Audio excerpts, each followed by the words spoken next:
We have to make sure na hindi to basta-basta makawala. Ayan. All good. Nakatali na.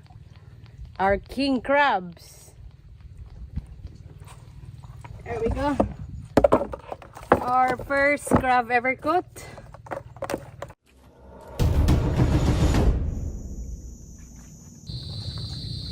Wow! Nakikita niyo to, guys? Tingnan niyo. Ayan. Mga kalis po yan ng ano, alimango. Ayan, ito oh. Alimango po yan. Ayan, ito. Malaking alimango po yan. So, look! Yung kamay! Malaking alimango na naman, guys. Dami nila dito. Ayan. Wah, kamay pa lang. Oops.